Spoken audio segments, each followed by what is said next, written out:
How to permanently fix musicians' injuries.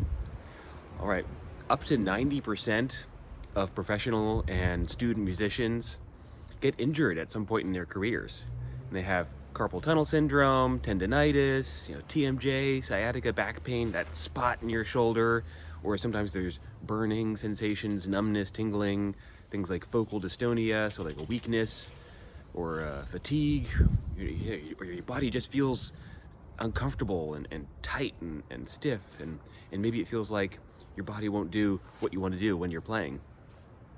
And so this is something that affects so many people, and there are the typical offerings out there, conventional medicine, physical therapy, chiropractic, massage, stretching and exercise, all these have their place, but oftentimes they don't lead to permanently fixing these issues.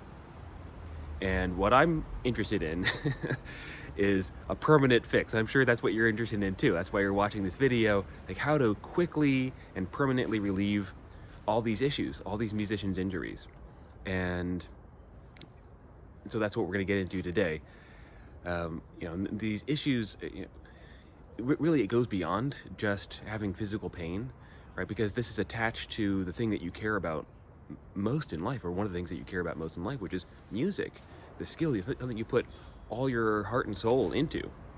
And if you're not able to play at what you want, when you want, how you want, for as long as you want, then that can be really frustrating, right? And for some people, they try so many different modalities and so many different therapies, and the pain just keeps coming back.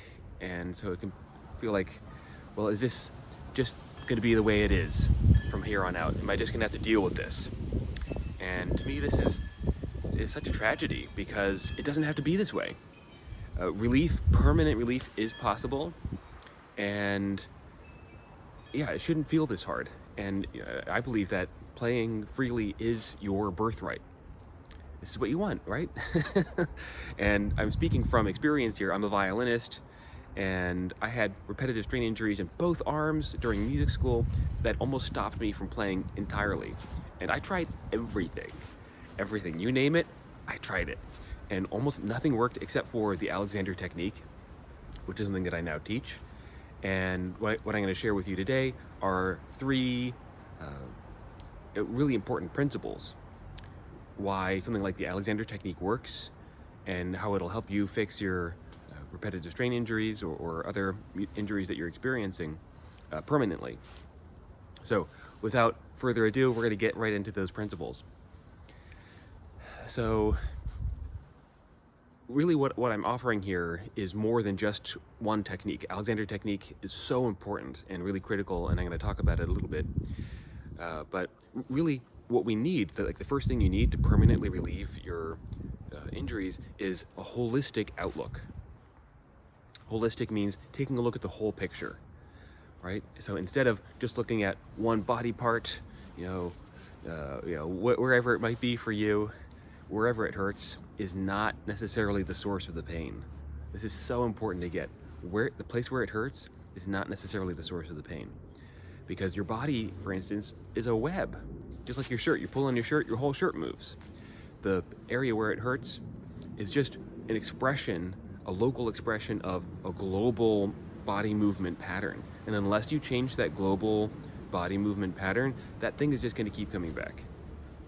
And so no matter what you do, like massage or use heat or stretch or exercise, no matter what you do, if you don't take a look at your whole body movement pattern, then the pain is just going to keep coming back. And so you really need to look at the whole body, and not just the whole body, but your emotions and your mental state, because those have a profound impact on your well-being, how you move, the amount of pain or pleasure you feel. So it's really a holistic outlook and a set of tools that can help you at every level of your being, for your whole body, your emotions, your soul, your body, your mind, all together. All right, so that's the first thing you need.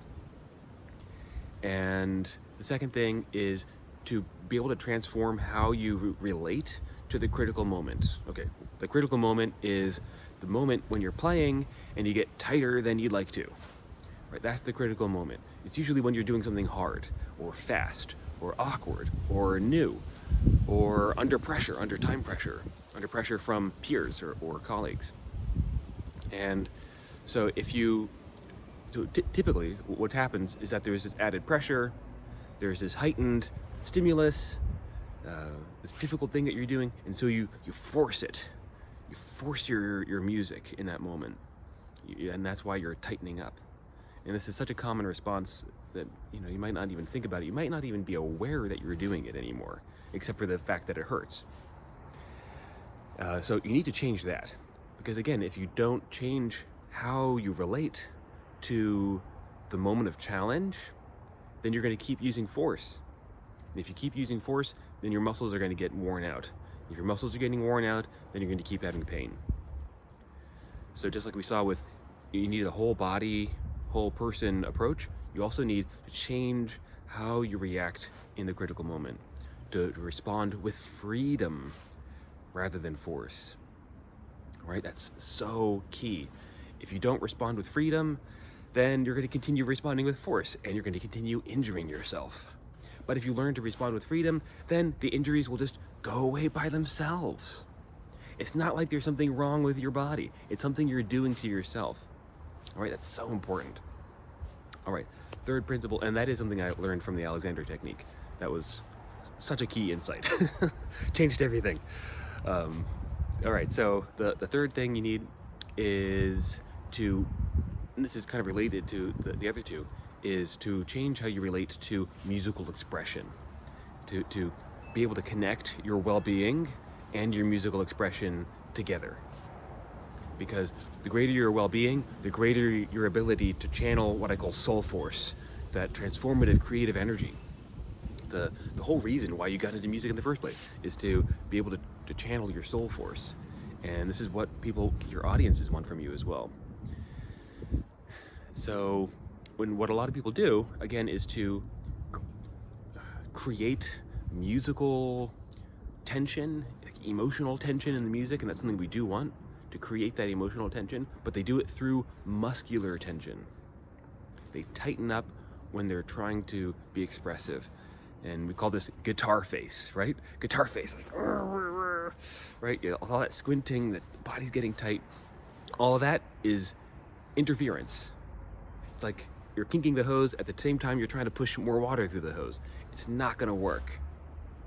The best musical expression comes when the hose is open. Instead of forcing the expression, you free the expression, right? That's what we want. And so you need some methods around how to get in contact, how to channel your soul force, but without forcing it. Okay, so those are the three big sort of, principles or shifts that you need to be able to get back to playing freely, to permanently fix your musician's injuries. And if you do this, then your injuries will relieve very quickly, within maybe even just a couple weeks. You're not going to have it anymore because you'll be playing in such a different way. You'll be practicing, performing, creating, teaching, recording, doing auditions in such a different way. So much less stress on your emotions, so much less stress on your nervous system and on your muscles. You're going to feel so much better.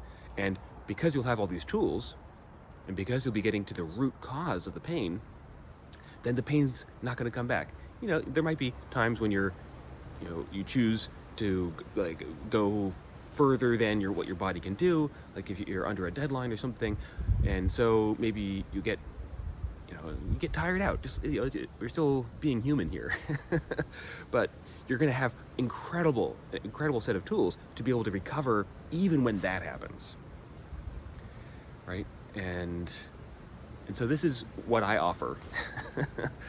So like I said, I'm a violinist, and I've been through all of this. I noticed and it's taken me many years to gather all these tools, gather that holistic toolkit together. And so I've freed myself completely from the injuries, the crippling injuries and performance anxiety that I used to have. And now I can play what I want, when I want, how I want, how long I want, and it doesn't matter. because I can take care of myself, and I can let my music come through me effortlessly and joyfully. And this is one of the things that my audience members talk to me about. They say, "Oh, you look so relaxed up on stage," and like, "Oh, I could really feel your music." Right? They tell me this very consistently because I am really relaxed up on stage, and I do let my music just flow out of me rather than forcing it. And you can too. If I could do it, I was in such a sorry state. If you knew me way back when, I was in such a sorry state. So if I can do this, you can definitely do this. And so that's what my new program is about. It's called Get Back to Playing Freely. It's a 6-week program to help you release all your performance blocks. This includes injuries, but also things like burnout and performance anxiety and self-doubt and the overactive inner critic, all the physical, emotional, mental blocks. We're gonna fix all of them in 6 weeks. And so you're gonna learn that this holistic toolkit, you're gonna learn how to change how you relate to the critical moment. You're gonna learn how to channel your soul force rather than force it. All right, so you can free your mind, relax your body, and play with soul. And that's what this course is about. So if you want to learn more about that, there are a couple ways you can do that. You can go to soulforcearts.com/playingfreely. You can learn more there. I also have a free PDF guide. It's called "It Shouldn't Feel This Hard." Right, and I share some of my best tips and tricks on how to relieve performance blocks like injuries in that PDF guide, so you can get that for free on that same website. And you can also check out my other content here on YouTube and elsewhere, because I give a lot of methods away for free, so you can check out my other videos. And the first cohort of this course starts mid-March, so if you want to learn more about that, get the PDF, you'll get on my email list, and I'll send you some more information on it as well. And subscribe to this channel. I'll be making some more videos about this in the coming days. And otherwise, I hope you found these perspectives useful. Of course, I didn't get into the specific methods here. I just wanted to give you the most important shifts that you need to make, because even if you have the right perspectives, even if you have the right methods, the right techniques, but you don't have the right mindset, the right principles, then it's not going to work for you. So this is why I'm making this making this video in this particular way. But I will share more specific methods in the coming videos. Okay, that's all for now. I'll see you next time.